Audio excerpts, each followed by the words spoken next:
In this transaction, I am in favor of most of the provisions of this bill, with the exception of the figure that has been set as a minimum wage. I think that the provision that requires the Department of Labor to make regular reports and recommendations based on changes in living conditions is a good one. I think that provision deserves the full support of every one of us here. The one thing that seriously disturbs me, however, is the rate of $1 an hour that has been suggested by the committee. As I need not remind you, the administration suggested that the minimum rate be set at 90 cents an hour. That is the amount I used in the amount that I introduced. Because a higher rate has been proposed, I feel that I should say a few words explaining the position of the administration. Since the proposed $1 minimum has been published in the press, I have had dozens of letters from small businessmen in my district objecting to that minimum. They say that this minimum will place a serious hardship on them and in a number of cases force them out of business. This, of course, will mean that many people will be out of a job.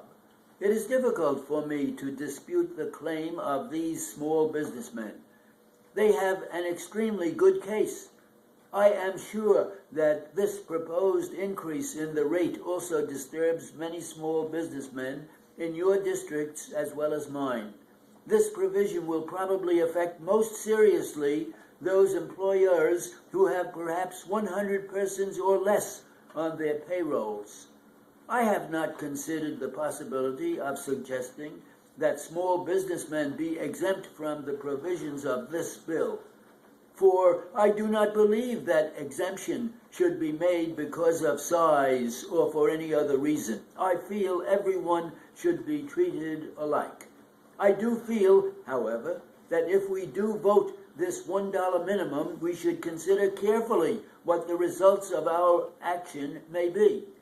Before the vote is taken, I should like to make clear my own position and to tell you why I feel that the minimum wage of $1 would be too high and why I think the 90 cents figure would be sounder in the light of the entire record that has been made.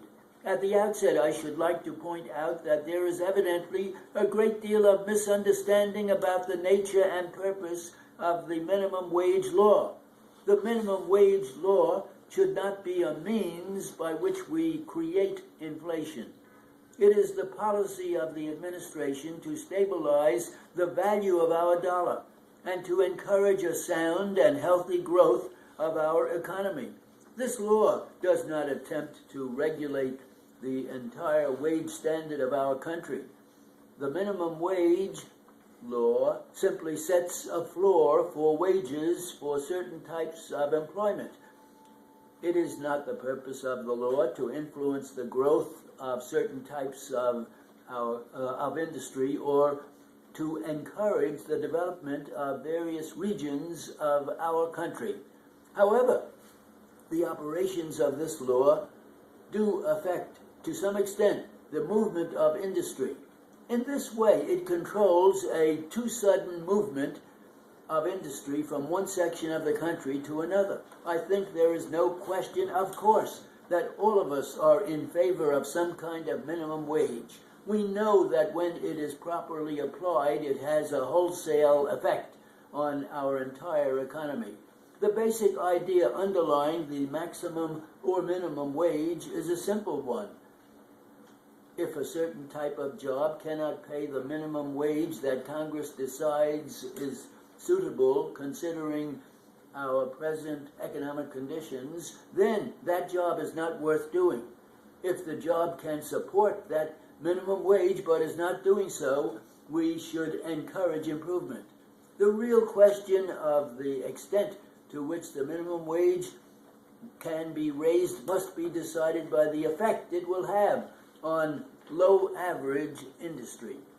At the outset of this transaction, I should like to congratulate the chairman of the Interstate Commerce Committee for bringing this bill to the floor. I also wish to congratulate him on the